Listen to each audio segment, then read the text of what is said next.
Halloween forever.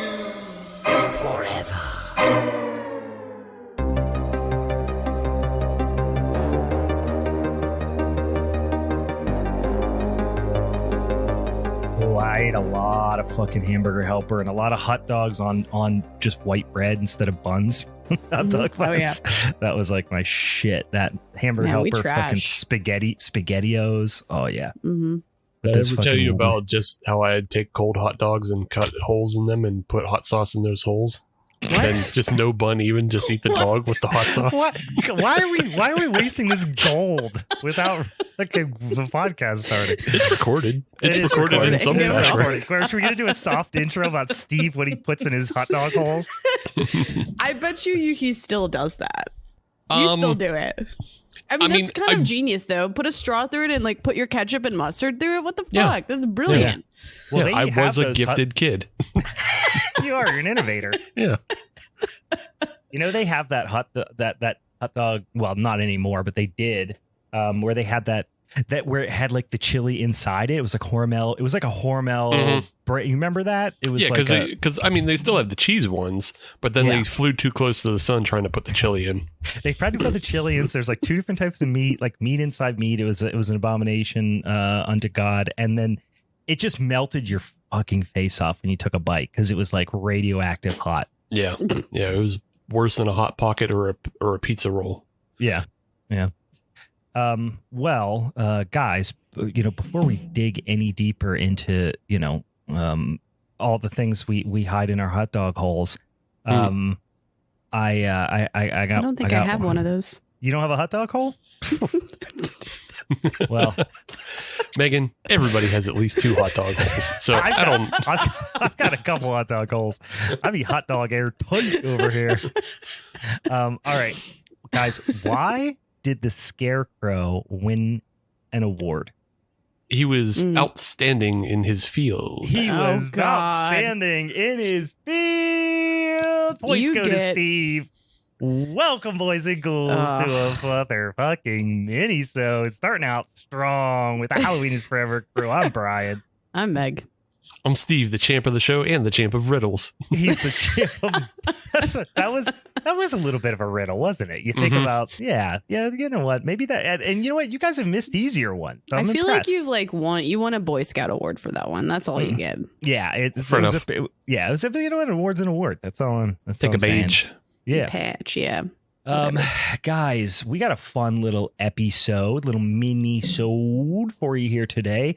Something a little bit different. We've not done this before, but I'm looking forward to it. I think it's going to be a lot of fun. We're going to be able to talk about a lot of different flickies because we're going to talk about how we all watched the 2023 Fangoria Chainsaw Awards on Shudder. And we're going to talk a little bit about some exciting things that happened on there, some less than exciting things that happened on there, some flubs, some snubs, some fucking, I don't know, what other kind of bullshit Oscar headlines do you see? We're going to do those types of things because the Fangoria Chainsaw Awards is a little bit kind of like that, but obviously not even close and on an infinitely smaller budget, and there's no live audience. But there were some exciting things, including some folks who we've had as guests on the podcast who were nominated. In fact, multiple guests, and we don't even have guests that often. Multiple guests were nominated for awards, and one of them even won an award. So we'll talk about that here in a hot sec. But we had a couple other things we had to do before that. We are going to pick our showdown topic movies for our June Showdown, which will be next month. We got an extra little Monday in May, which is fun. So we're doing this little kind of extra mini-sode. But next Monday is going to be our June Showdown episode, which I'll remind you, the topic that you helped us choose, you sweet and sour, saucy listeners out there, you helped us choose Redneck Shenanigans. So we're going to choose our Redneck Shenanigan movies here in a hot sec. If you have any desire in the future to help us pick these topics, or you just have suggestions for us to throw on that old spinny wheel that we choose our topics from every month, and then throw it out there for y'all to help us vote on, send them in the old DMs. Follow us on the social medias at Halloween is Forever on TikTokies and Instagrams and Twitters and Facebooks and all those sorts of things. And then if you have any, topic suggestions for minisodes, actually last week we did a movie that was a listener suggested one, which was a lot of fun, the wacky ass Indian horror movie. But before we get into all that some bitch and shit, let's talk about some beers here. We are sliding on into Memorial Day weekend, guys. We're shuffling. We're karaokeing into Memorial Day weekend. So we're getting after some beers. Do you own a karaoke machine? I do actually, but I was thinking karaoke was like that side thing. Yeah, I don't know how to take that, but yes, I do. And I do enjoy karaoke. And I have been known to sing some Danzig on the old karaoke machine. It's my children. Which Danzig song? I'll get down on some How the Gods Kill, which is Samhain. I have been known to do that like right after somebody does like Natalie Imbruglia. Then I come up and I'm like, you don't agree. Man, if you ever want to just really, really take it down and just ruin everybody's time, Blood and Tears off Lucifuge 2. God, it's such a gothic crooner song. Yeah. Of Danzig just go, blood and tears. Yeah. Well, I like She Rides too, because that's a little bit like that too. It's not necessarily as croonery. It's a blues riff, basically. It's just a rip off, like a heavier blues riff, but that's a fun karaoke song too. But yeah, I'll do some Paul Simon. That's a go-to for me. I'll do some Mark Morrison, Return of the Mac. I'll do No Diggity by Blackstreet. That's one I've been known to do. That's solid. Yeah.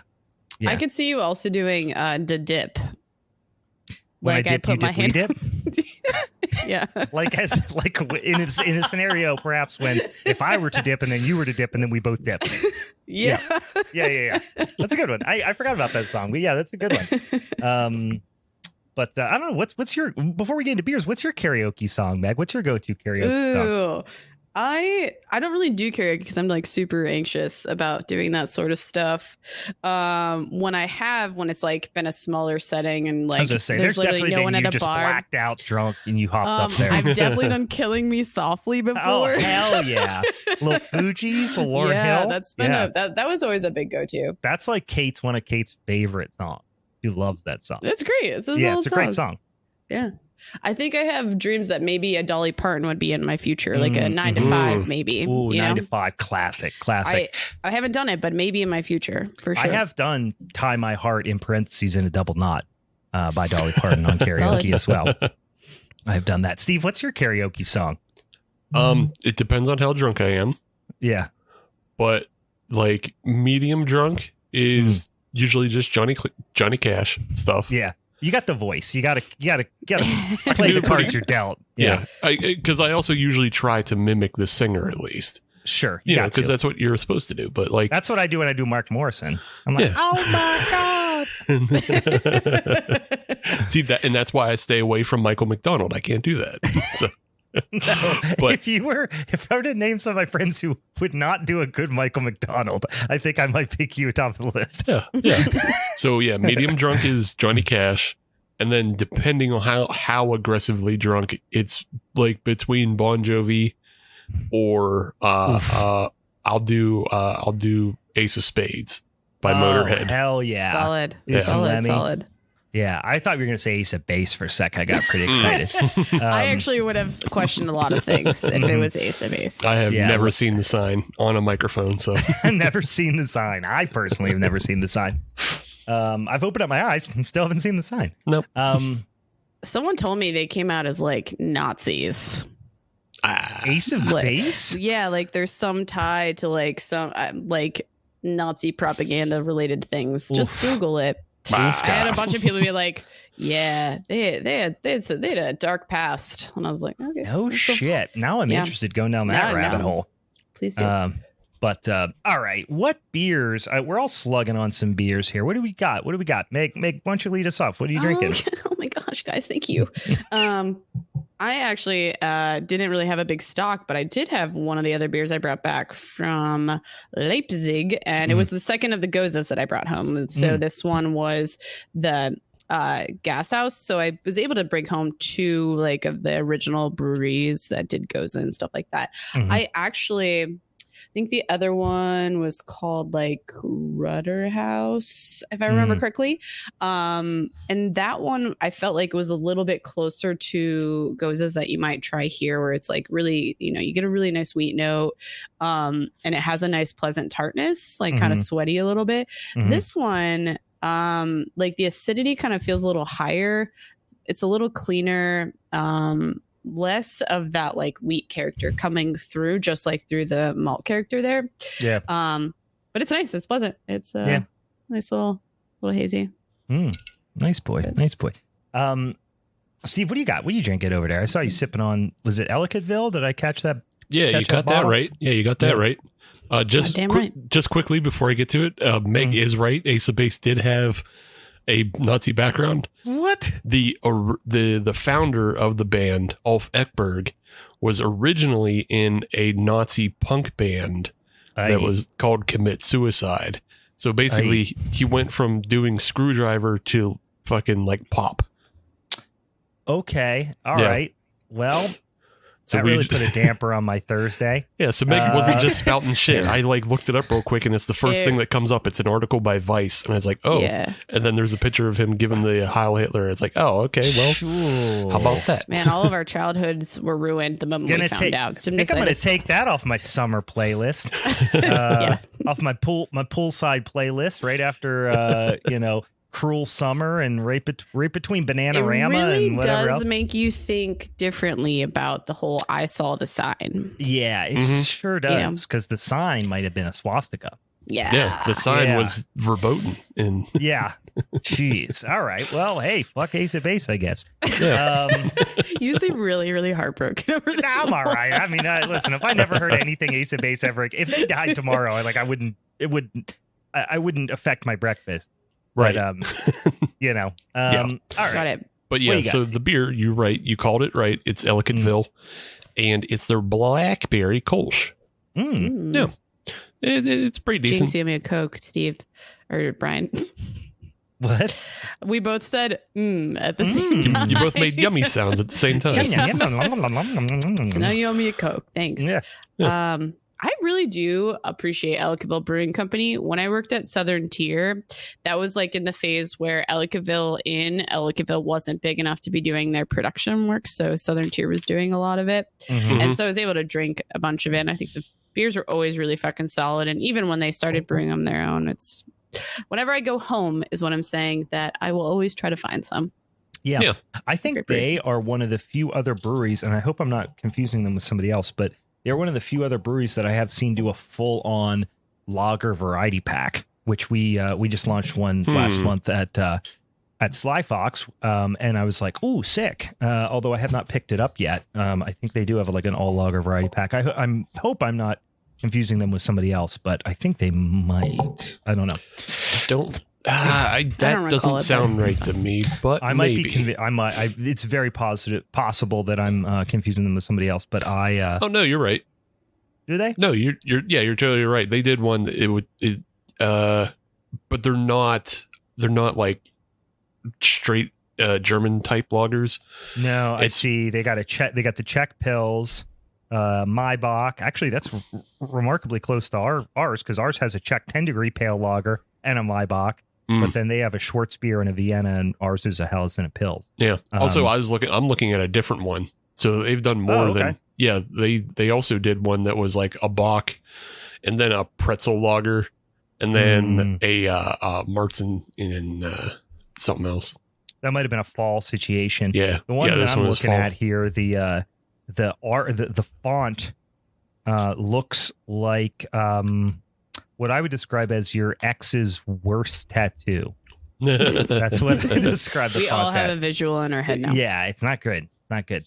But the beer's probably good. I am drinking. Speaking of little loggy boys, I got this little handsome bugger here.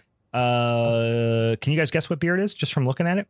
It looks like it would be like, obviously in the vein of Vienna Lager, Marzen style, Oktoberfest. Is it a Pilsner or a Kel? It sure is. It's Pilsner Cal. Yeah, it's a little dark here. That color's a little misleading. Yeah, it's a little more. It does look it's a looking lot darker on the. It looks a lot darker on the camera than it actually is.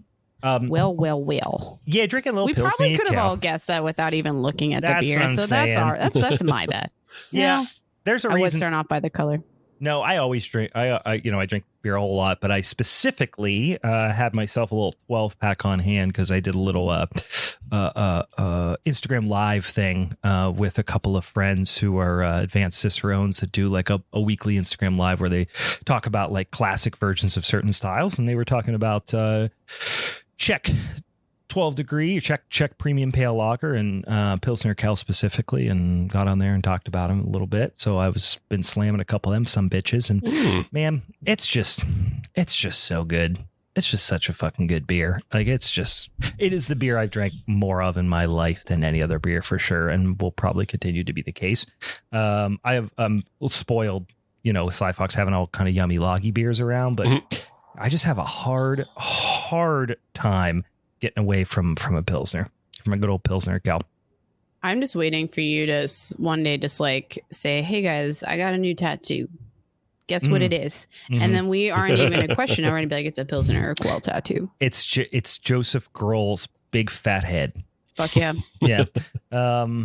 I just, man, it's just good. Giving it's just you got a so high much body. five. Yeah. Like giving your nipple a high five. Pinching my nipple and flicking it. Oh my God. Yes. Yeah.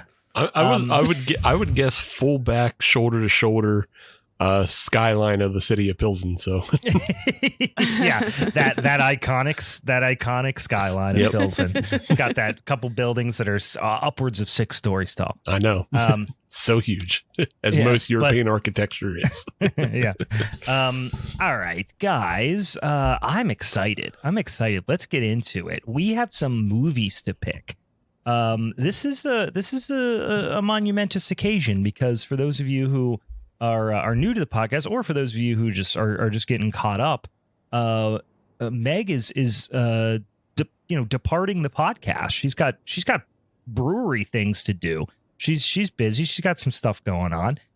We hope to convince her to come back and do some occasional guest spots and things like that. But for the time being, she gave us double middle fingers. She stunned me, and then I took the brunt of it, and then Steve got away, but then I got stunned, and then I came up and I was all kind of wobbly and stuff like that. And she stunned me again, fucking Shane McMahon style.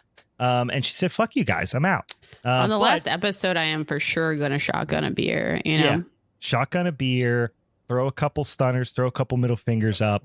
But we did talk her into sticking around for one more Showdown episode, which will be June, and which will be coincidentally our 2-year anniversary of doing this old naughty old podcast. So Showdown topic for June, where we're each going to pick a movie, and then we're going to talk about them, then we're going to yell at each other, and we're going to punch each other, kick each other, wrap barbed wire around baseball bats, smack each other in the head, ultimately vote and decide who takes home that motherfucking championship belt.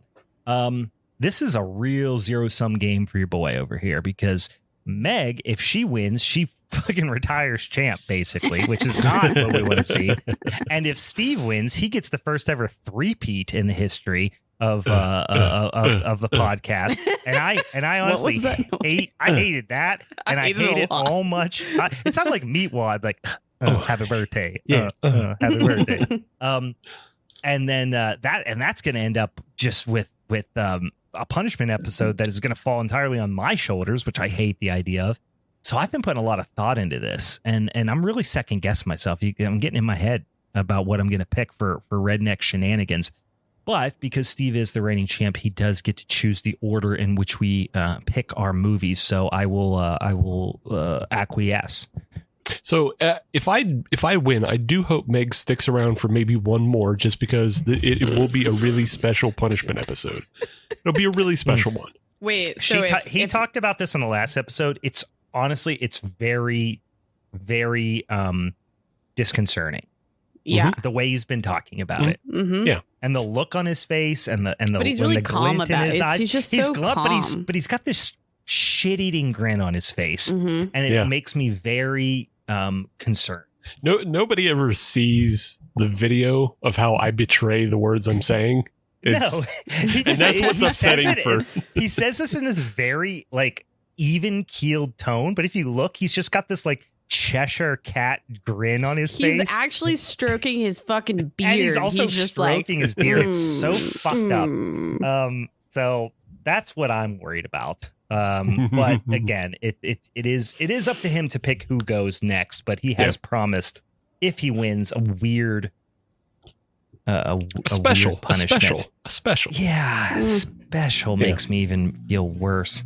I don't think anything that you do is special for us. You know what I mean? Like it's never it's not like you're giving us like a Christmas present. You know, it's not that sort of special, or even an anniversary gift. Steve, you know, you don't know. You don't know. It could be.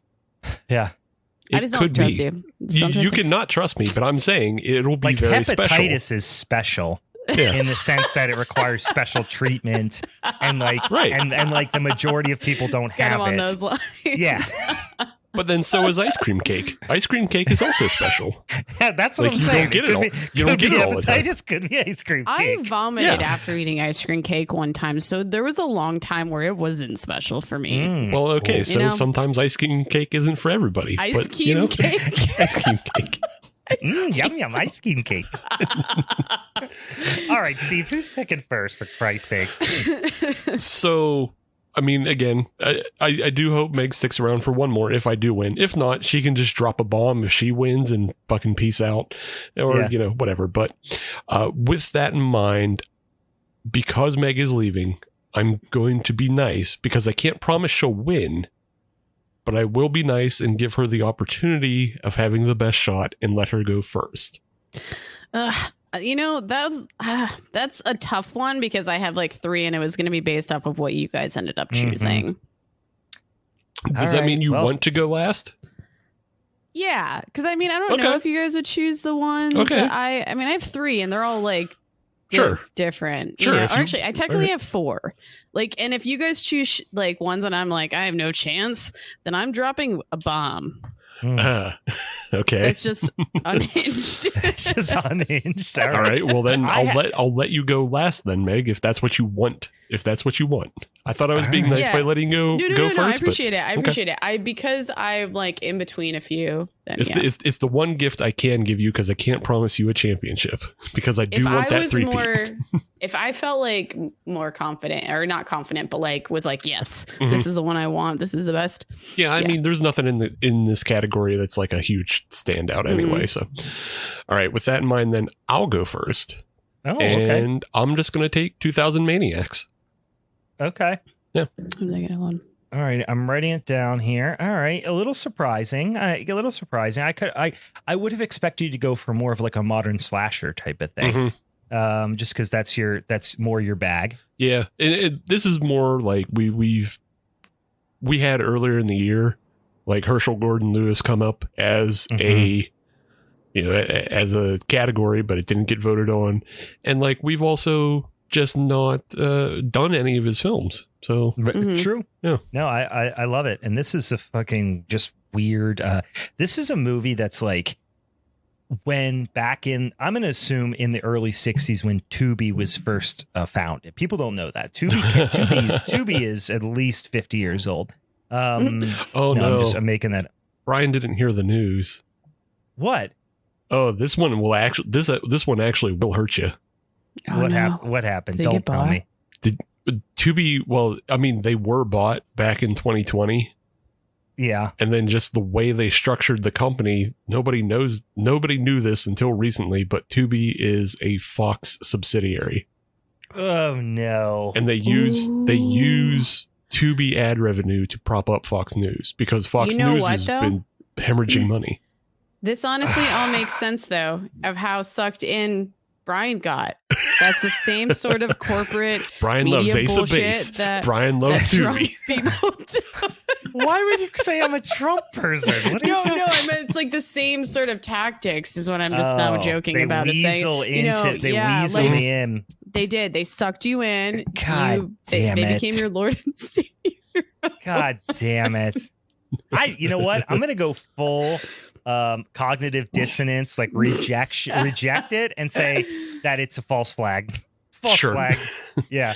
Cool. It's a psyop. Yes, advertisers pay money into Tubi, but if you never buy any of the products advertised to you and you never pay for a subscription to Tubi, that's true. You personally don't have to feel the need that you're giving to them. Yeah, but the more views means the more ad revenue. Mm-hmm. He's definitely been pushing them real hard. I feel like this is troublesome. This is troublesome. Yeah, I just wanted to throw that out there because I know for a long time we've done the going into a holiday weekend. Just going into a holiday weekend, just rip my heart out like that.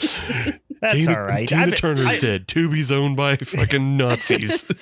I have been I'll be honest with you. I've actually not been watching as much Tubi lately. I've been watching. I've been back on the Shudder bandwagon. I've been watching a lot of good shit on Shudder. I continue to love that app. And then I've actually been watching Screambox quite a bit.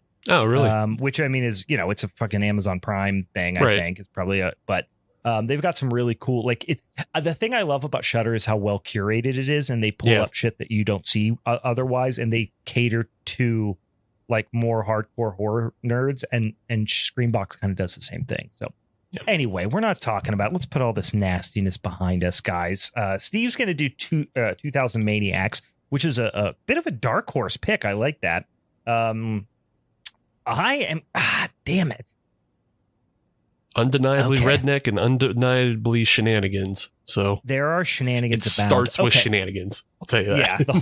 All right. So I am going to go because although I really want to pick a weird one here, I actually think it fits better into some other categories. So I'm going to wait on it. I am going to pick, I'm going to pick Tourist Trap. Okay.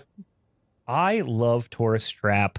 I love the griminess of it. I love the performances. And it has two of the most just unsettling scenes in horror history for me. So I'm very excited to talk about Tourist Trap. And I don't think I'm going to get a better opportunity to talk about Tourist Trap. But the other one on my list, I definitely am going to get a better opportunity to talk about at some point. So I'm going Tourist Trap. Okie dokie. Meg, what's your all right. Where does that leave you? Did we not take any of your choices? No, and I'm knocking off a couple as we're talking where I'm like, I think this is not, I think this one's good. This was a recommendation of someone else who was suggested, and I think it could be a solid choice here. I don't think it falls into the silliness, but we kind of left it open as backwoods, country hillbilly type thing. So I'm gonna go with 2005 Wolf Creek. Okay. Wolf Creek. All right. That's a fun one. I'm excited to see that one again. Australian rednecks. 2005, right? Yeah. 2005. Okay. Interesting. But do you want to hear what my other bomb would have been? But then I yes. What would your bomb been? How would you have nuked the show to leave it? It would have been so ridiculous because it looks really unhinges. Blood Games. Oh yeah. I've never seen Blood Games. It's 91, but I was just the rape scenes. I was I don't know if I want to go after that on my last episode, but it just that would have been on brand, especially if it was incestuous. No, it's not. No, I don't know this movie. What's it called? Blood Games? Yeah. I skimmed it in my research.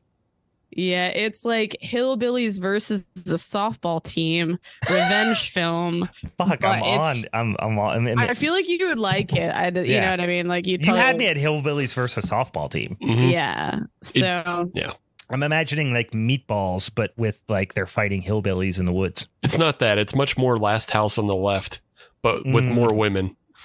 Gotcha. So gotcha. Yeah, what I skimmed was pretty unpleasant. And so it was my second or third choice. I was I don't know if that's.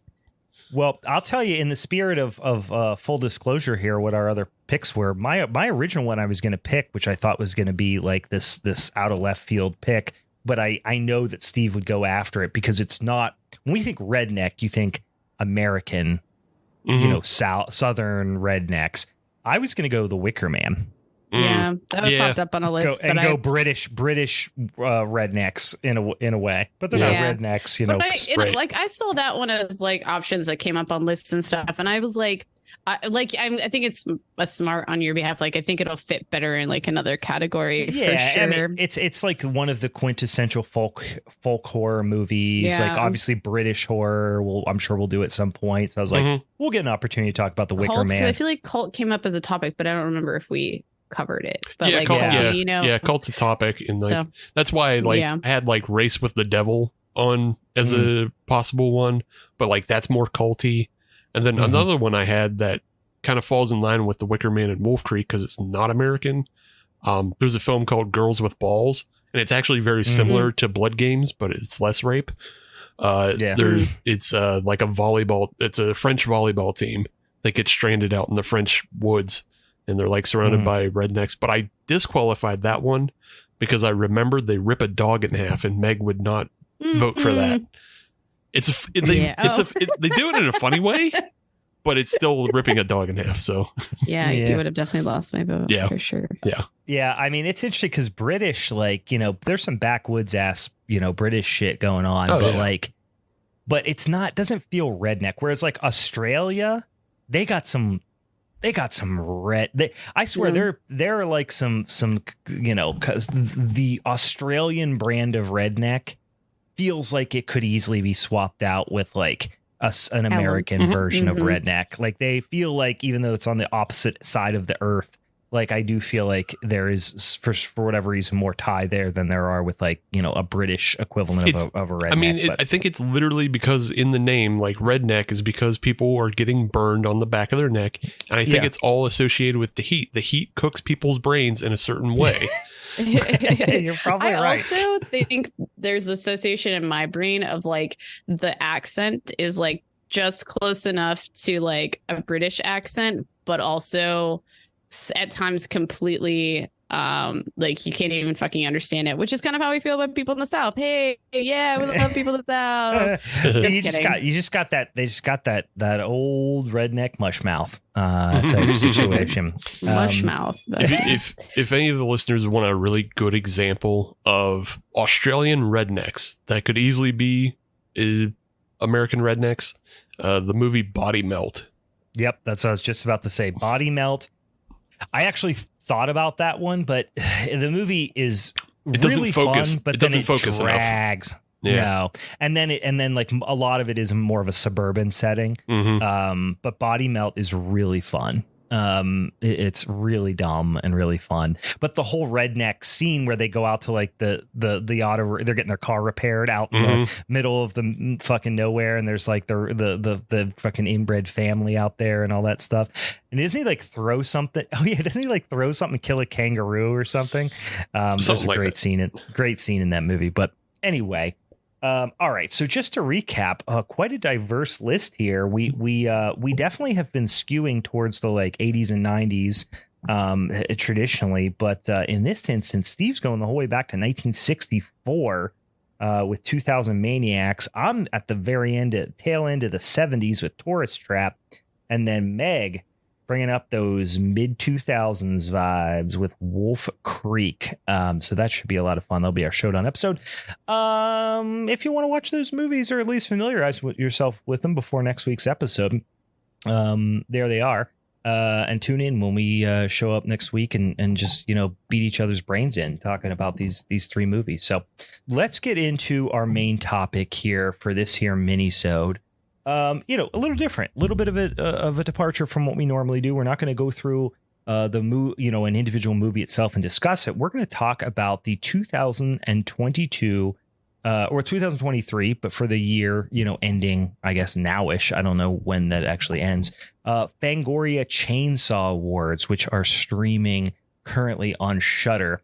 Fangoria, I guess there's no real reason to explain what Fangoria is. It's been around for a long time and is a anybody who's in the horror, is into horror or has been for any amount of time.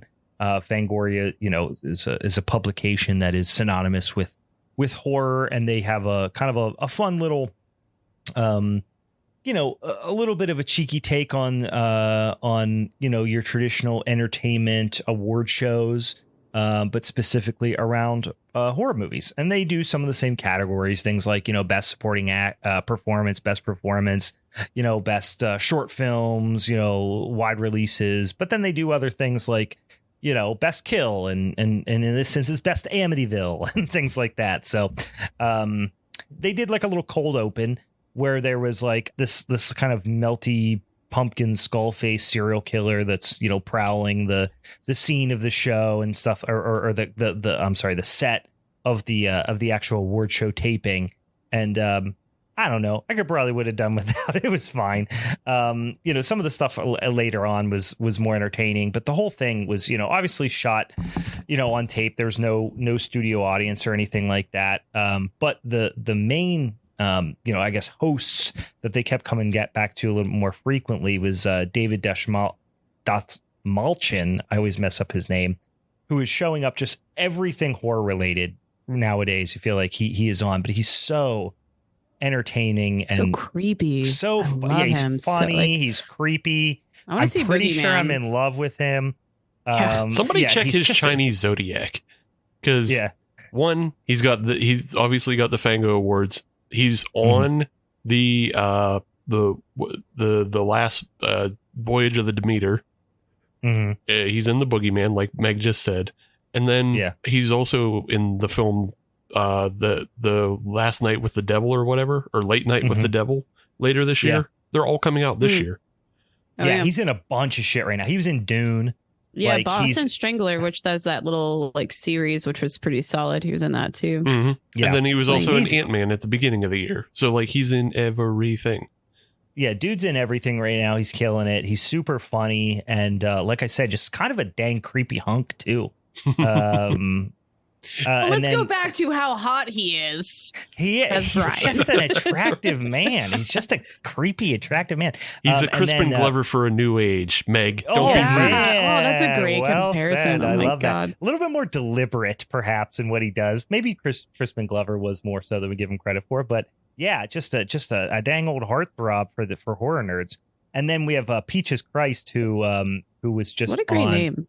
Yeah, so drag performer who was just on the Last Drive-In recently as well, which was really fun. And so they do a fun job. And also David Dastmalchian and was on, and I don't remember if Peaches Christ was as well, but a lot of the same people showed up. Felissa Rose and a lot of the same people showed up on that Boulet Brothers Halfway to Halloween special. Which if you haven't watched, if you care even a little bit about this and you like the little sketches and stuff like that, go watch that, because it's infinitely more entertaining. This is more of like an industry thing. And the one thing I kind of was interesting about the Chainsaw Awards is like the tone was so up and down, but I get it. That's what it is with these types of award shows, because some of the people took it like really seriously and gave these super long, heartfelt, like acceptance speeches. And then you had other people that were just being fun and silly and entertaining. And it was just like, I definitely found myself fast forwarding through a couple of the acceptance speeches where it's like, come on, I think it's jumping ahead 30 seconds. Different, like, kind of emotion, I think, that goes behind whether or not you have a live audience or not. Like, you're not responding to the energy there versus like, I'm just looking at a cast and crew who's telling me your turn, go on. Well, and that's what the camera. That's what they did on the Boulet Brothers Halloween special, is they pretended it was in front of a live studio audience, but it obviously wasn't. And that was part of the shtick. It was like they played to that awkwardness and they like acted like there was, but everyone knew there wasn't. And it was very tongue in cheek. This was like at times extremely earnest. And then at times very silly. Yeah. So it was like, it just was a weird feel overall. But I think like most award shows kind of are like that. Yeah. I get the want to be earnest when you're getting awards like this, because, horror is obviously a very, niche category, and you're not going to get awards like this from the Oscars. You're not going to get Emmys or Golden Globes or anything. If you're making like fucking genre films, you can get these, and you can get Saturn Awards for sci-fi. And that's about the top, the top of the industry for genre films. So like I get when people, unless you're Jordan Peele or right, a couple other people, I guess. So I get the the one to be earnest, but at the same time, the whole thing was up and down. I had my two notes about the energy were, one, all of the like scream queens, like Barbara Crampton, Felissa Rose, Adrienne King, all of them, for some reason they just understood whatever the assignment was, because they all brought energy to their presentation. Like there are some people that are just like really flat when they're presenting. I don't care if the award acceptance is earnest, but like they should try to make this as much. And I like this award show because it kind of reminded me of the old school MTV movie awards that we grew up with. Me too. Like it was silly. They had skits. They'd bring fucking Jason out and do wild shit like that. Yeah, it was silly. It had skits, and like that's what it should be. Like it should just be silliness, and then like awarding people who otherwise wouldn't get awards. And that's what it should be. Yeah. And then like I do love when there's people who win that just are kind of like just huge genre fans that are just like, this is fucking awesome, because the Fangoria Chainsaw Awards have been around since like the early 90s. So this isn't like a new thing, So like the people who are just like lifelong genre fans that were nominated or won or whatever, that were just like, this is so cool. This was something that I've been reading about since I was a kid, whatever. And just kind of paid tribute to that. That was fun. But then there was like, especially, I think it was some of the younger winners, like some of the couple of kids from like the Black Phone that won were just like really earnest and like, I don't know, kind of a little bit more. I mean, I feel like younger kids nowadays, like they're so just media trained by birth, you know what I mean? That they just like feel like they have to be super earnest about stuff. I don't know. But I went down through some of the categories and ones that I thought were cool and which ones, the flubs and snubs, guys. You know how we do it in the award show. So the first one I wrote down was supporting performance. And I did like that they didn't pick Kristen Stewart or Jenna Ortega for that one, because you would have thought those would be the like the big, they were the big star picks kind of thing.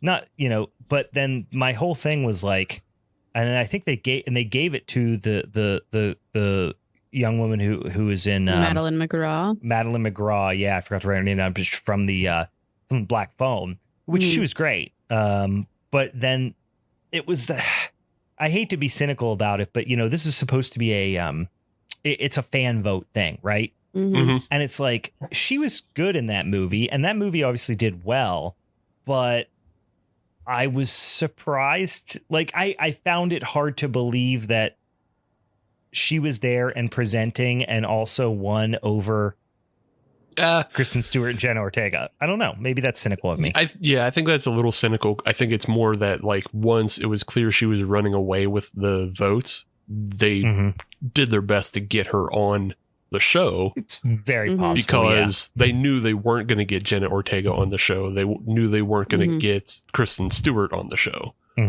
So or like, even just like if the energy of just kind of it sparked this thought when you were talking about it, and it's how I felt throughout it, because this was a fan vote, that some of the categories were interesting, and like this one where some of them ran away with it. Like we'll talk about best director. It's like a very obvious one versus something like, Black Phone won quite a few, like Prey won quite a bit. I was like, it was an interesting vibe to see where people's heads were, like with some of these films, where other ones were like, oh, the one Mia Gothson, of course she's going to fucking win. Yeah, that's why and the first kind of ran one away made me think that, is because it did feel a little bit like a popularity contest in some of the categories. I mean, even just the best short, not best short, but the best first feature, I think, was the category. Yeah. And the Watcher one, which was the girl from It Follows, starred in it, right? If I'm not mistaken. Yeah, sure. I'm trying to think of her name. I actually didn't see that movie. So. I didn't watch Watcher. I saw Watcher. I didn't see. Started it, and then I got real bored with it. So it was fine, but it was a little boring, and it was a little predictable. But it was good. Don't get me wrong. Like, production value was through the roof. It was a good movie, but like, I was if you've obviously seen Girl on a Train, or there's another movie that came out in the last couple of years. It's a very Rear Window. It's a rip of Yeah. Rear Window. Not that it's a bad film, but it's a Rear Window when Deadstream and the Sadness exactly are like incredibly. I mean, much more original than The Watcher. Yeah. And I think, I basically wrote like, this is such a silly win because like this is clearly because of the actor that was involved with it. I'm just like, and because that was a category I was just kind of like, wow, there's actually some heavy hitters of movies that we all collectively really fucking loved, and not. Yeah, and and I was also selfishly rooting for Rob Jabaz, who was a guest on the show, who directed The Sadness. It was so cool, and it's just. We talked to him for like 2 hours. He was fantastic, super interesting guy. And I loved that movie. So I was definitely rooting for that. But I also really loved Deadstream. I thought that was a super unique. It was so fun. It felt so different. Did we do a whole episode on that, or did we just talk about Deadstream? We just talked about it because we talked about VHS 99. And the Winters is the husband and wife team directed both, a short in that and Deadstream. Yeah, that was such a fun movie. And they were just both so much more, unique films to me than The Watcher. But anyway, so, getting back to I actually did not see any, or I didn't write down what all the nominees were, but for Best Short. Did you guys see any of those? I did. Didn't. Yeah. Which ones did you watch? So like, I was really interested about the shorts because I hadn't seen any of them. And then literally like earlier this morning, I watched all of them except for one.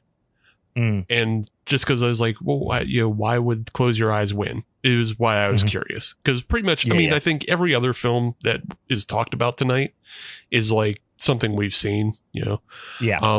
So and I was also curious is like, does Fangoria do anything to get these shorts in the people's hands? Because most of the time, almost all short films are available on YouTube. So, and that's where I watched all of them. The only one I didn't watch was Oh Glory. And I think it's because like it's a UK release and they put it up on Vimeo, but it was password protected. So I didn't watch that one, but Close Your Eyes as a winner is probably got to me more post show as an egregious winner than The Watcher. Yeah. So Close Your Eyes is basically, it's a sub 5-minute film, and all it does is service like a jump scare. Now sucks. It's really it's well made, it's well shot, but it's just not. It does not feel like a complete film. Whereas, Meat Friend, it's kind of funny. And that's the one that I wrote down. Of course, I was like, Meat Friend, that looks wild. I gotta watch that. So I watched that one. It's not that great, and it's okay that it didn't win. And I mean this in a very I mean this in the most complimentary way I can. But it's something that Brian could make on the weekend with his daughters. And an iPhone. But it's surprising that neither Blink or Guts won. Blink is a 10-minute film that was released by Sony. So it is a really well put together film. And it honestly feels like kind of an exploratory film of like, can this garner enough attention to get people to want to invest in a bigger film? It was that type of short. But it was like a test. It was like a spec short. Right. But it's so well made and it's so good. And just like, just a quick breakdown of how it runs is it starts with a woman in a hospital bed and a nurse is checking on her and like she's regaining consciousness. And then it's revealed that she can't speak and she can't move. So she's been like kind of paralyzed. And the nurse starts asking her questions and she's doing the blink one for no, blink 2 for yes. And just the way the questioning is written, it builds a lot of tension. So it's like, did you jump out the window? And she blinked and she's like, no, I didn't jump. And she's doing it all through blinks. So it's like pushing in for close up on the eyes. And it's like, oh, were you pushed? Yes. Was there somebody else in your apartment with you? Yes. Was it a man? Mhm. Yes. Was it a woman? Or was it a man? No. Was it a woman? No. Yeah. Oh, good. Yeah. Mm, So, that's and then bad. I Good won't bet. give the rest of it away, but it's like, yeah, I'm gonna it's like, watch it. it's a real good tension builder. So Ooh. it's a good film, Nice. but the one that should have won in my mind was Guts. Yeah. And Guts, I'm so super surprised this one didn't win because it basically feels like a short film that the people from Scare Package made after they were doing or after they did Scare Package or somewhere in between, because it has the one guy Kirk as a star in it. Kirk is like, he's the guy that gets melted in one of yeah. or he's also in Scare Package 2, and I think he also gets melted, but yeah. So there's Kirk, and then the guy who plays Rad Chad is also in this, and he's like a bully. And Guts is all about this guy who goes around his office and his guts are just hanging out.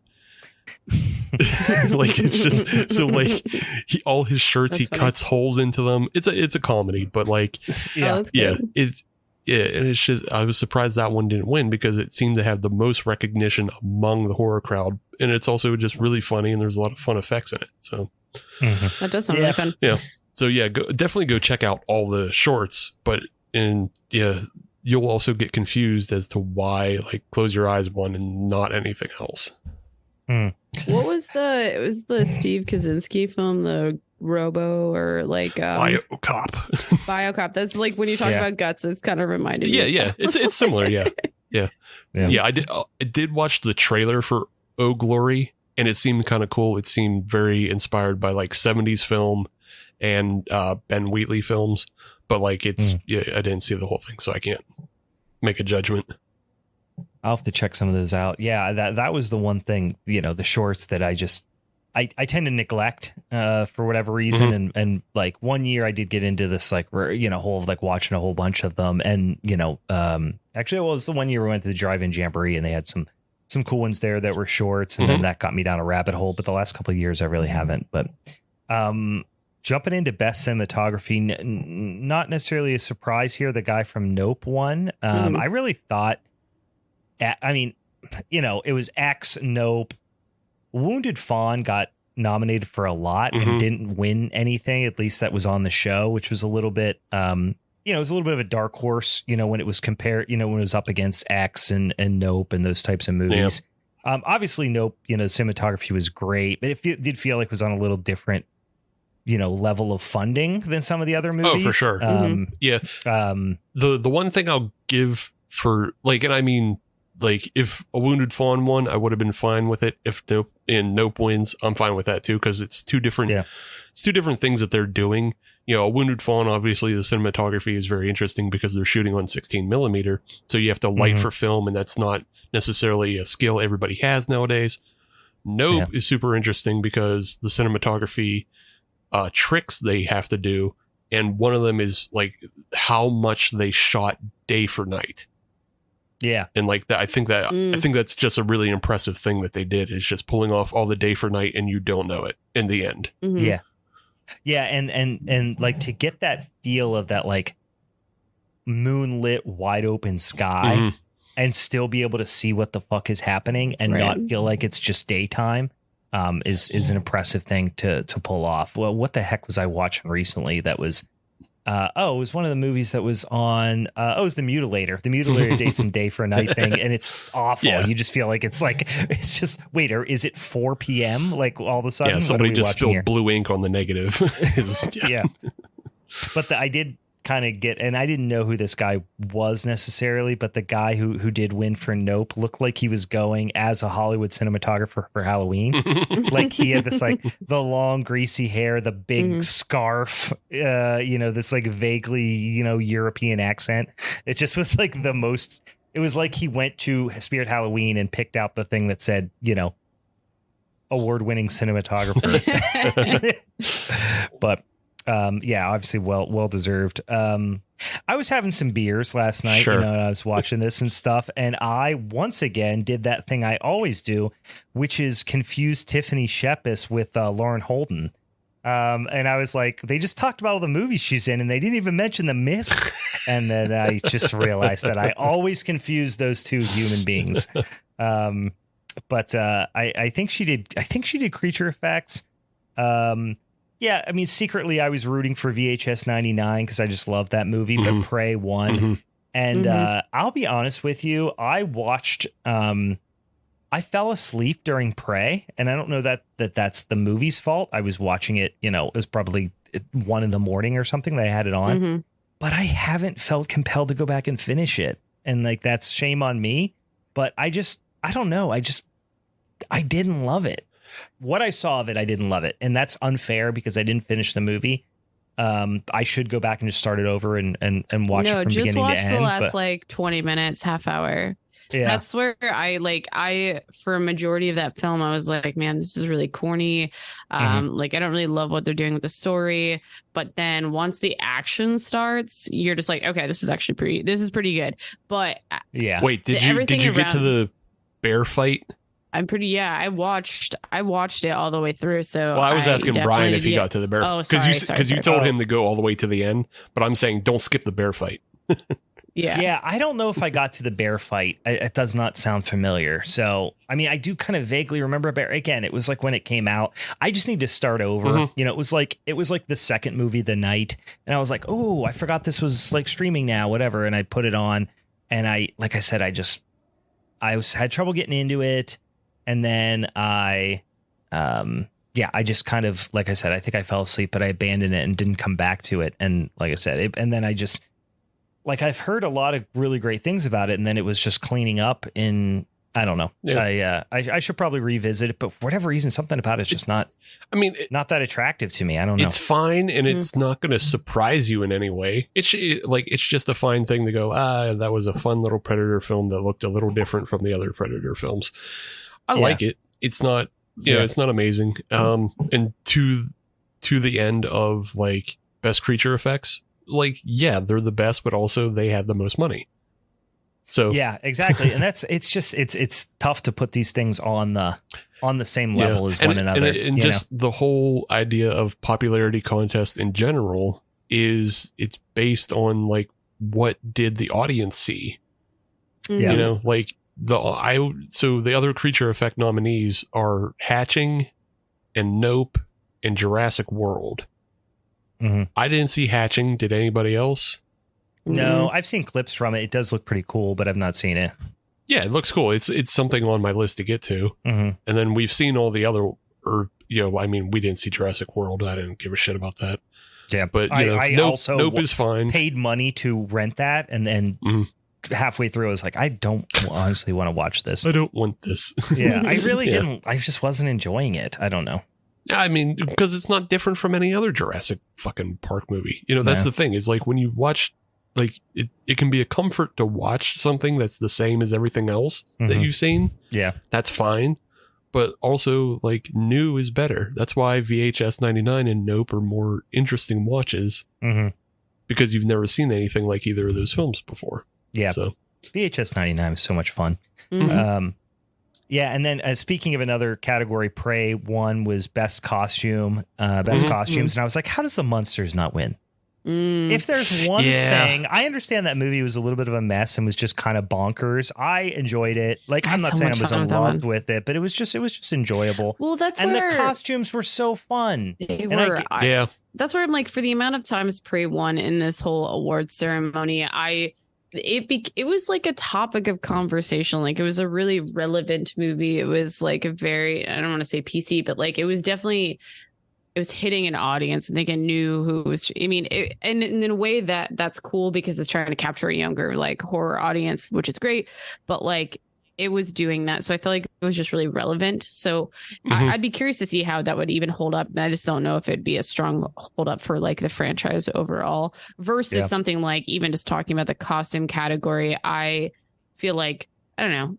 The Munsters, it was just like a giggle fest for me. I watched that movie fucking when I'm sick, when I'm just like hungover on a Sunday morning. Like, it's just fun, silly, and just like super gregarious, over the top costumes. And I don't even like the film that much, but like I completely agree. It should have won costume design because This one is an interesting case of they didn't have the most money, but with the costumes and the set design, they did the most with it. No, they made the whole thing feel like you were in a fucking cartoon, and it was just fun, you know? Steve, I don't think we talked about it. I am really curious. We don't have to go into too detail. Do you have like a couple sentence reason you didn't love the monsters? Oh, I don't know. The references are like even older than things I get. Like, and I'm old and I have fucking, a pretty decent knowledge of things. You it's watch just like Columbo daily almost. Fuck yeah, Columbo rules. And then like, it just didn't make me laugh that much, and just I didn't love the performance that they did for Herman. Like, there's other things I did like. I did kind of like Sherry Moon Zombie in this, like the way she plays it. She plays it pretty funny. They tried to stick it close to the. It was weird because the aesthetic was very different than TV show, but they tried to mimic the TV show performances a lot. Yeah, which was interesting. The whole thing was just like. It was kind of a big mess. Yeah. But in a fun way, like in a charming way. Yeah, it was charming. It just wasn't fun enough for me. That's all. I can get it. I can deal with it. It felt long. I do remember when I watched it, it felt long.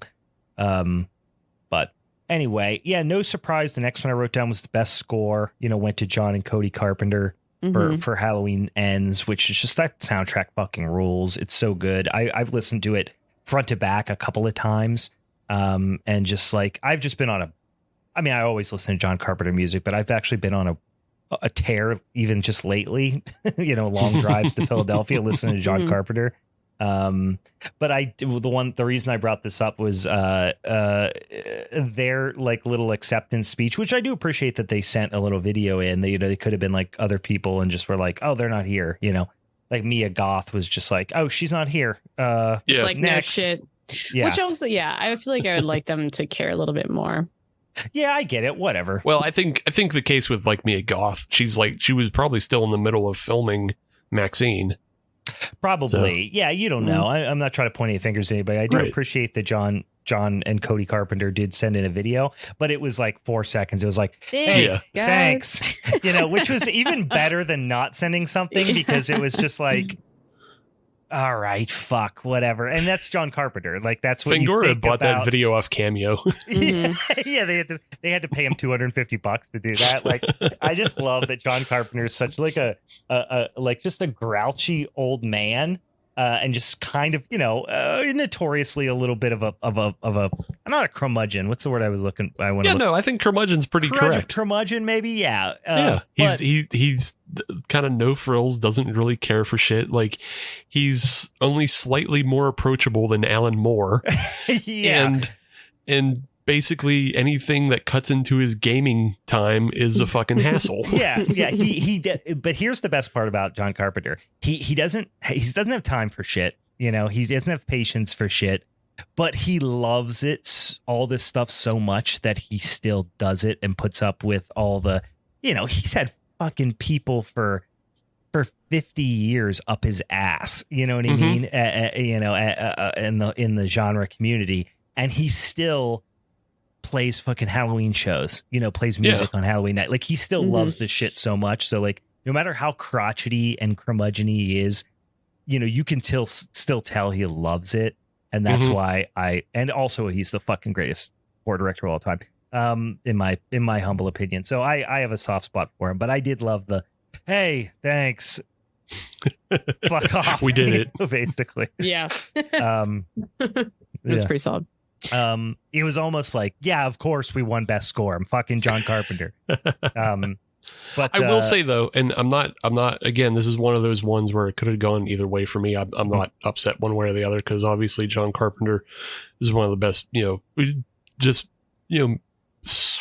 score writers, I would say. Yeah.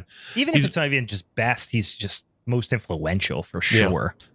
But I do have a spot for Pearl, because again, it's another one of those cases of, I haven't seen it. Yeah. It's another one of those cases where they're writing music for the time, and the music that plays over the end credits is just so scored perfectly with like what Mia Goth's face is doing. It's just kind of pretty perfect. So like, I think personally I would have liked to see Pearl win, simply because, John Carpenter's won enough. He's fine. He doesn't need it. And it's Halloween again.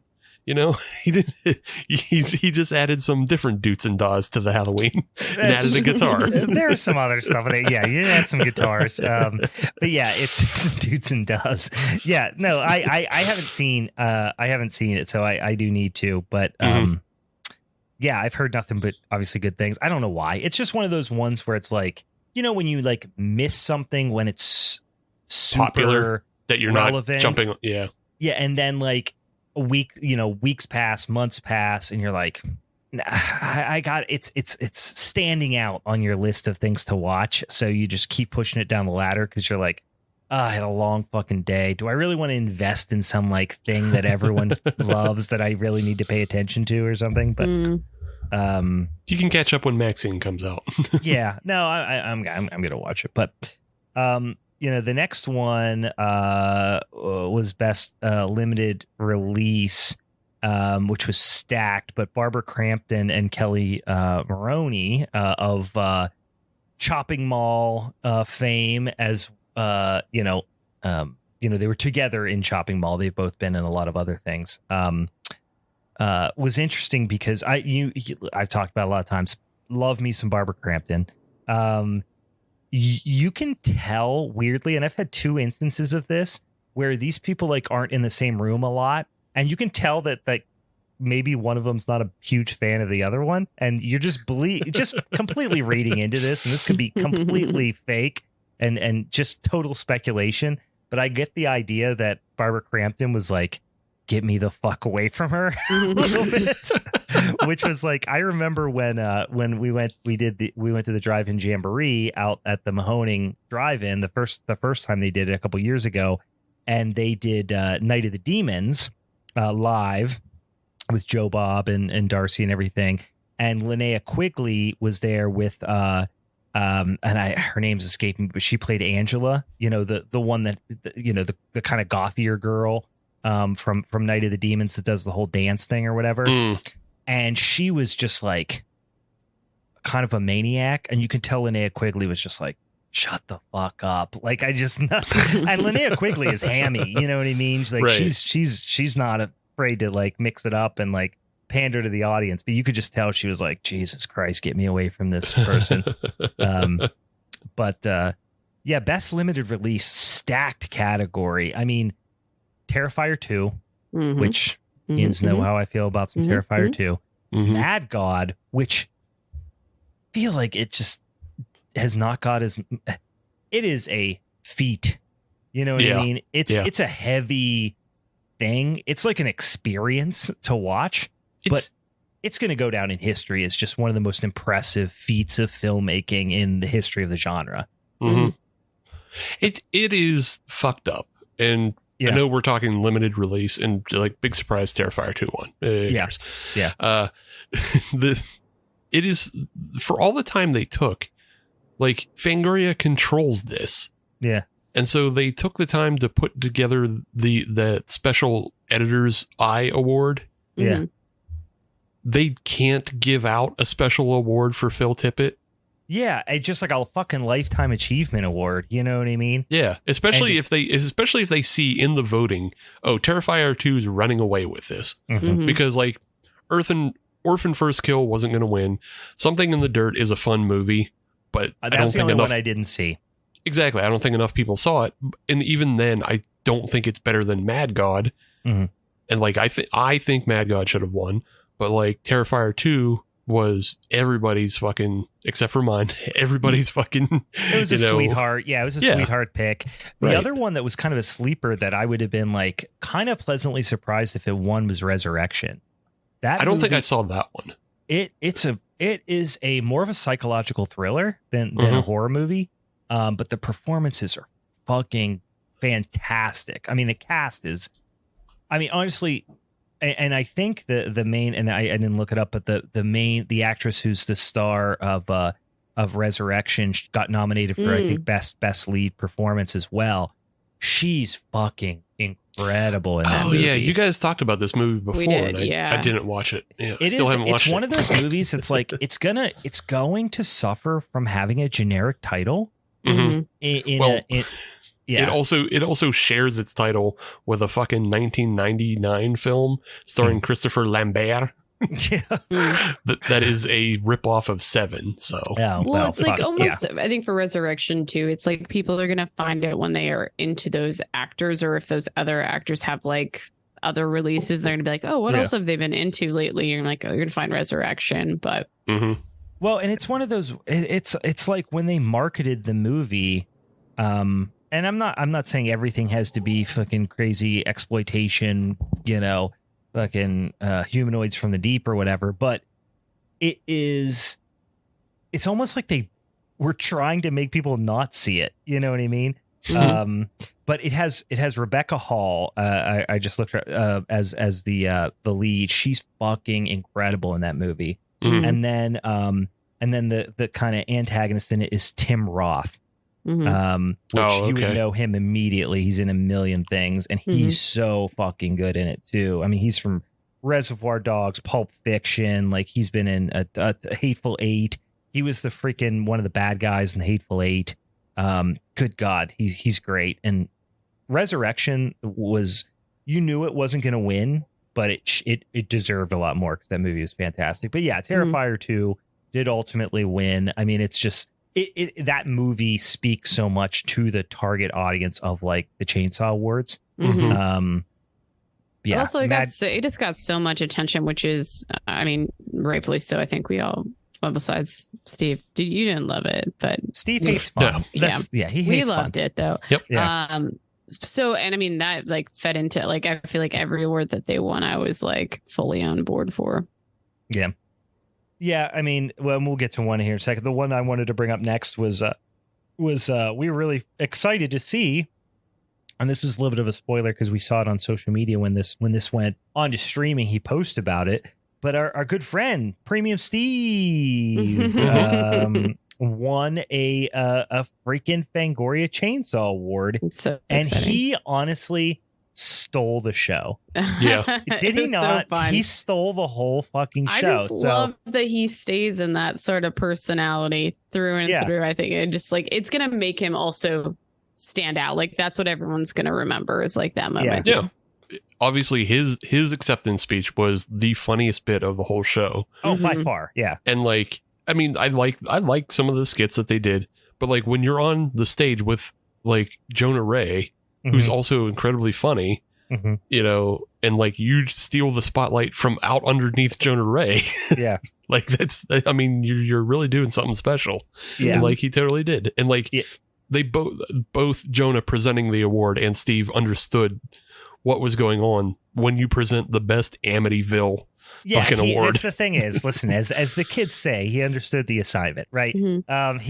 So we're talking about former one time, hopefully eventually we'll have him on again, Steve Rudzinski, who was the director of Amityville Christmas Vacation. They did this kind of fun, again, tongue-in-cheek category where they basically, so they had Jonah Ray come up and basically say they were presenting for the best Amityville, which for those of you who are into like, schlocky, especially low-budget horror movies, and independent horror movies especially, Amityville has become its own subgenre where it's just, if you want to make something scary / haunted / demonic / possessed, and then just put something else around it, anything could be freaking sharks. It could be freaking, fucking next British baking show or whatever. If you put Amityville beside it, you can make it into a horror movie. And we actually had Steve on to talk about Amityville Christmas Vacation, which is just such a charming, fun movie, and he won for best Amityville, and then like you said, went up during the acceptance speech and did this great little bit where he like pushes his like Christmas narrative about it's the time of year where we all smile a little bit. He basically did the Scrooged. He did his Scrooged monologue. So it was just, I mean, like I said, I was so happy for him. He just absolutely stole the show and just came off as just so endearing. And I hope a lot of people get eyes on his movies as a result of that, which I still have my DVD of Shingles the movie that I have not I got to watch. Maybe I'll watch it tonight, but Yeah. Yeah. Also, just a little news to go along with that. I believe Carousel 3 starts filming first week of June. Yep. I saw they were doing that, which I'm excited to see too, because I love both the fucking Carousel movies too, actually. I should those are two that I will own on DVD as well. But yeah, go support our friend Steve. He's fantastic. He's such an inspirational, independent filmmaker, and he's super talented, funny guy. So, yeah, that was super cool to see him on the show.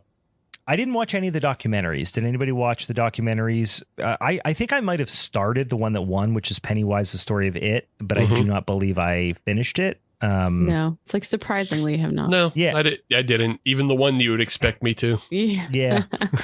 I did watch the best nonfiction series, which was the 101 Scariest Horror Movie Moments of All Time, which has such a corny, it sounds like something you'd see on like E Network or something, it's like, right. But it actually was really well done, and they had a ton of really talented horror people on it as well. So that if you haven't watched that, those shows are, they, obviously there's spoilers and stuff associated with them, but most of the movies they're talking about, I think they do a pretty good job of the ones that are really well known. They understand that the people who are watching this are probably, kind of, longtime genre film fans, so they're not spoiling anything. But the ones that are maybe a little less known that they put on there, they don't.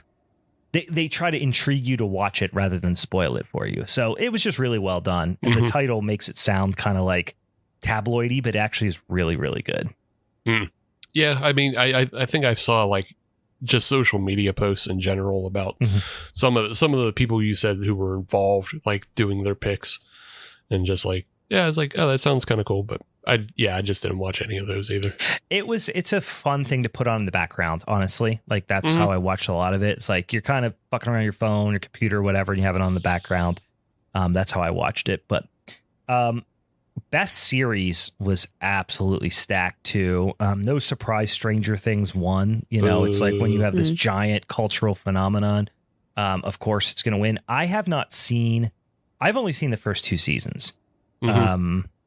Are they on season 4? Yeah, 4 finished, and that's what won.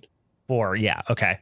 I started season 3, fell off, and haven't went back. I don't know. I'm indifferent to Stranger Things. I like it. It's fine.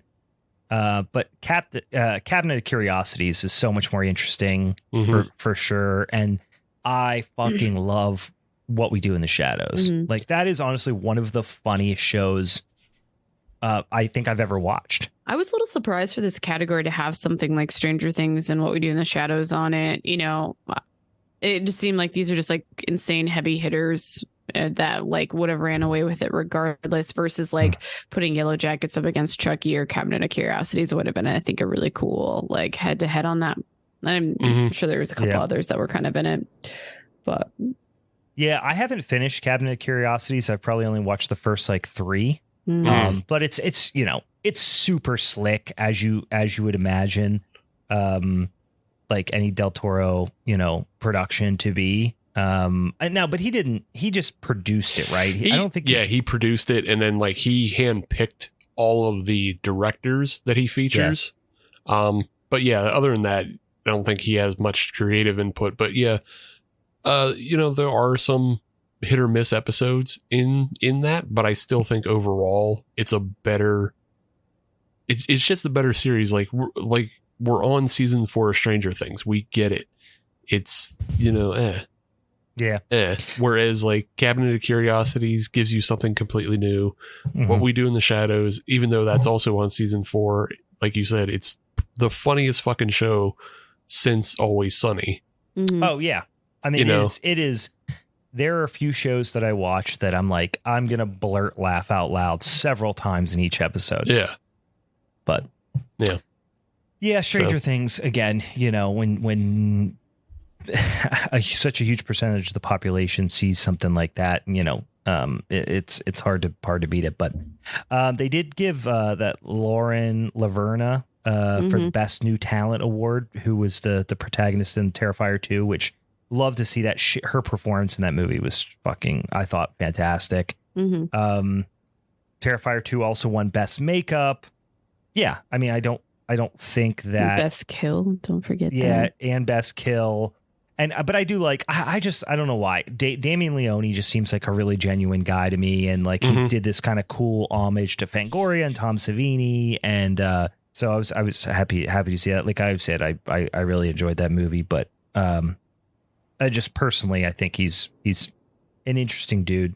Yeah, I think, and like, even though I don't like the film, I think him winning Best Makeup Effects is perfect because it's one of those things, again, doing the most with the least. And like, you look at the other nominees, Hellraiser obviously has a big budget behind it.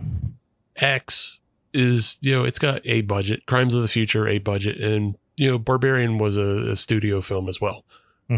Damien Leone just did it all on his own. Yeah. While doing everything else. And I think that's exactly what this award should exemplify, is just like going back to those roots of being a down and dirty, sloppy, making it yourself.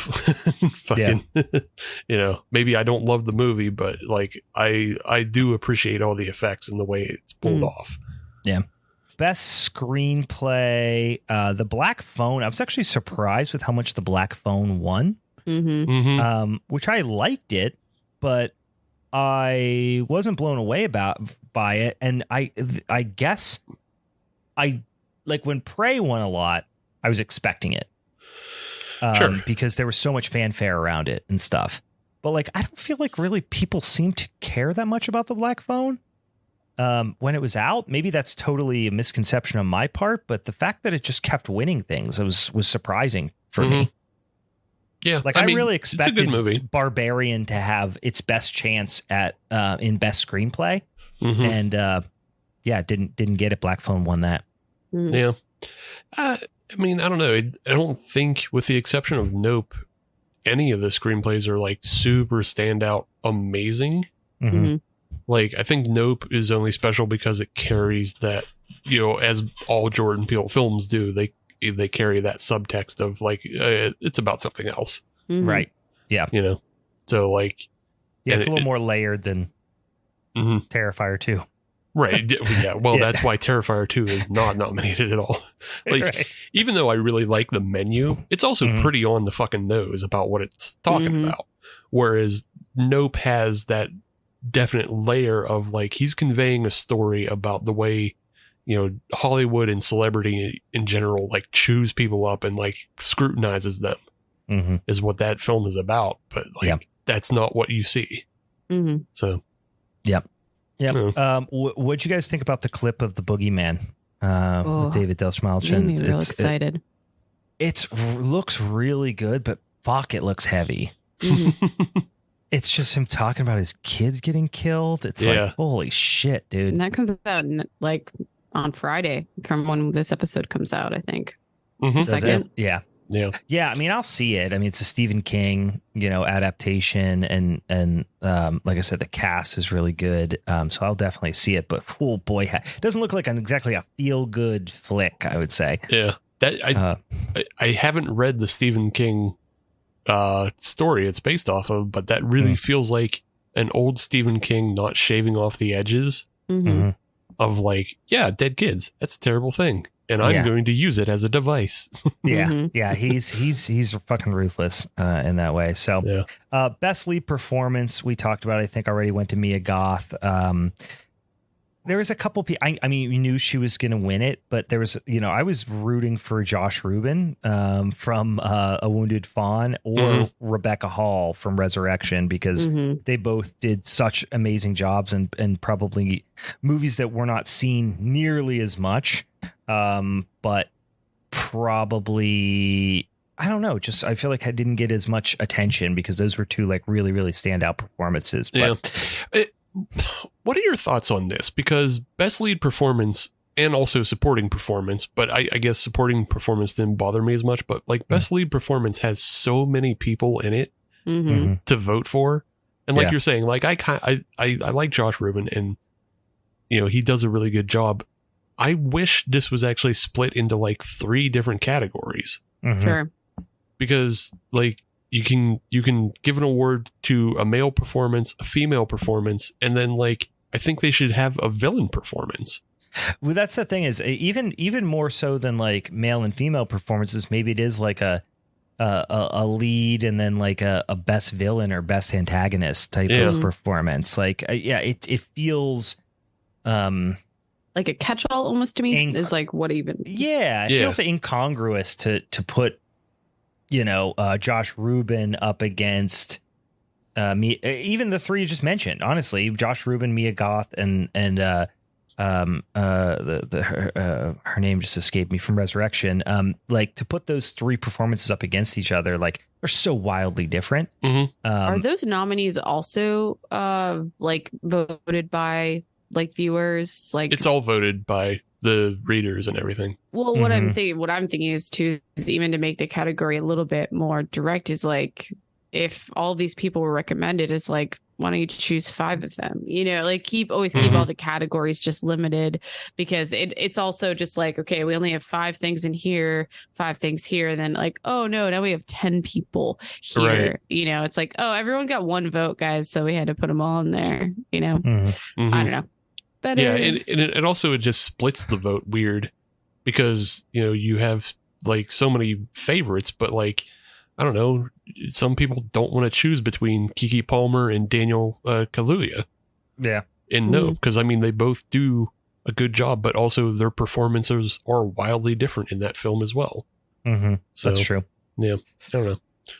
Yeah, it's weird to just have best performance. It feels like everyone's getting thrown into a bag and just shaken up, Yeah. I think they do need like a best villain though, because like then you would especially in the genre. Right. Because then you could have Mia Goth for Pearl in lead performance, but then in X as villain, you could have Josh Rubin. You could give David Howard Thornton a nod in best villain for Terrifier 2. So yeah, he might have run away with it. I don't know. I'm sure he would have. But just the slasher icons always are big fan favorites. But and also it wouldn't be undeserved, because he's like the only one doing a performance that's purely physical. That's an interesting. It's such an impressive performance. Yeah. Best director, no surprise, went to Jordan Peele. Again, a guy who will probably go down in history as one of the best horror directors of all time. Secretly, I love the idea of Zach Krieger winning that, or Zach Kreger, whatever the guy from the Whitest Kid Barbarian. For Barbarian. But I did, you knew who was going to win. You knew Jordan Peele was going to take it. But also, just a funny thing I just thought of is Zach Kreger was not able to be nominated for Best First Feature because he had already directed Miss March back in 2008.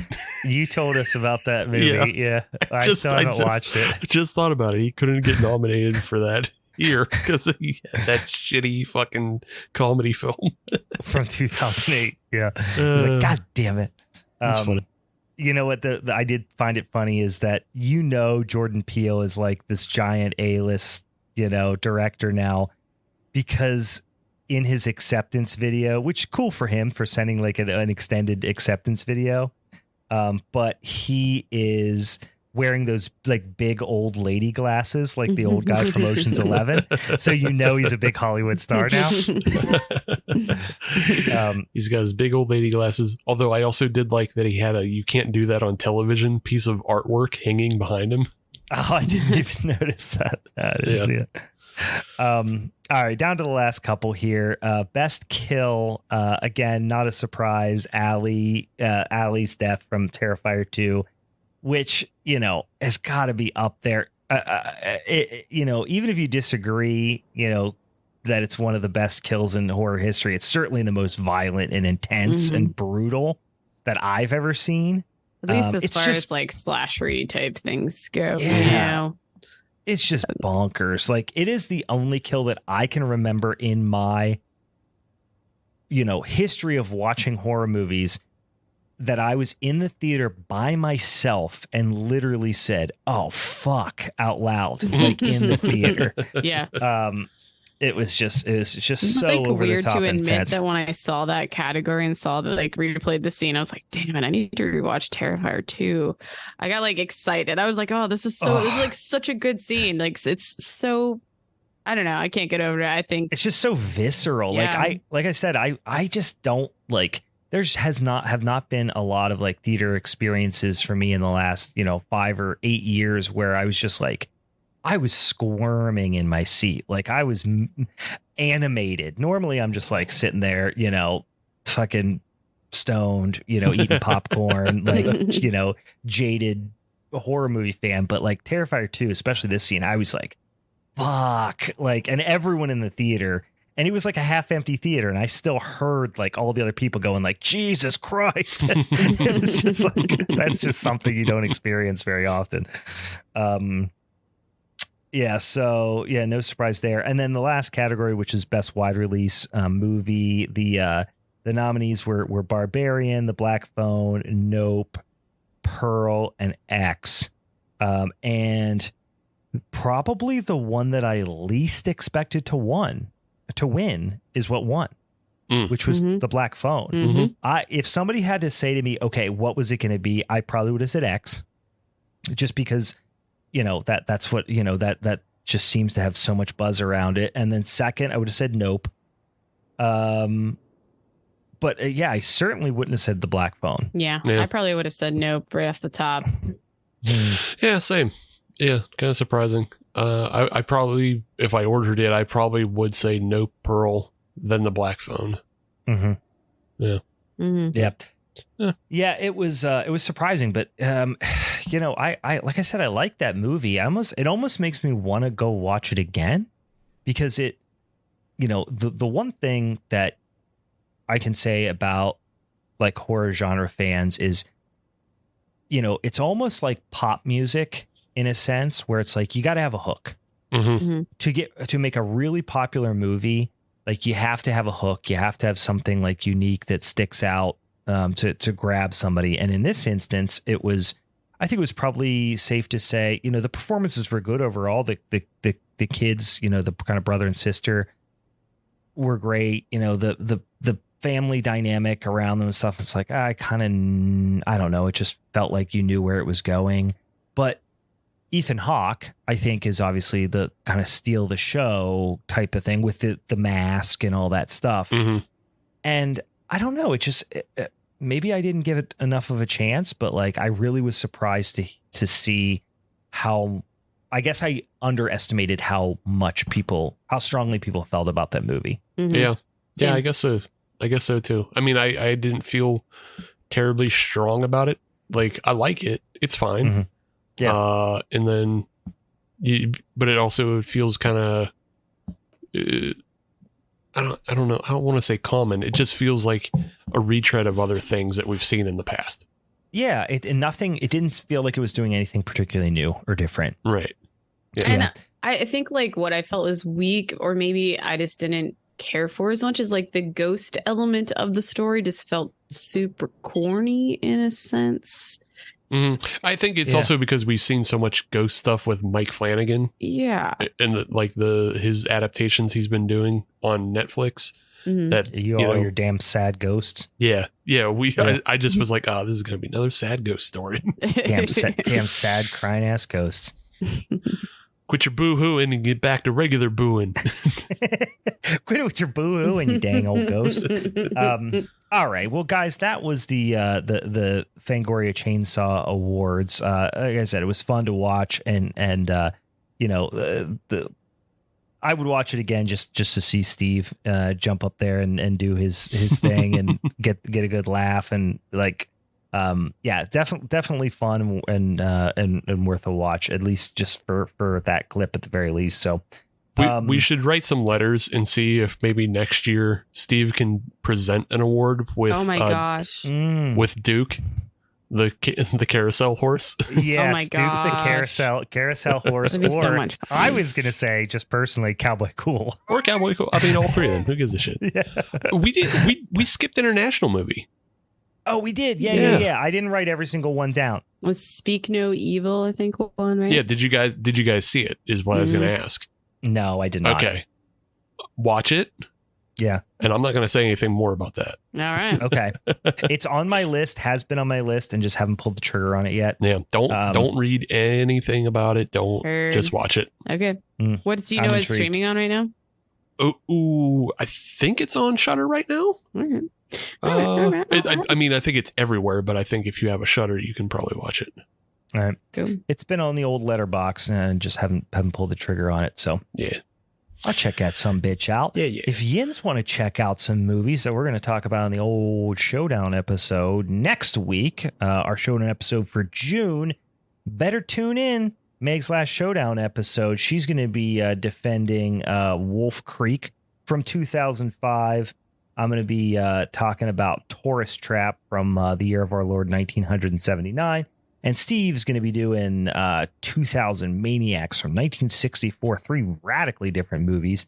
So that should be really fun to talk about. And we're going to figure out, is Meg going to go out on top? Is Steve going to do the three-peat? Or is your boy going to play spoiler, as I'm want to do? No. All right. For the Halloween is Forever crew, I'm Brian. I'm Meg. I'm Steve, and I'm here to nominate a new category for the Fangoria Awards. It's called Best Steve on a Podcast. Best Steve on a Podcast. You got second. You're in second place, you bitch. Damn it. Bye.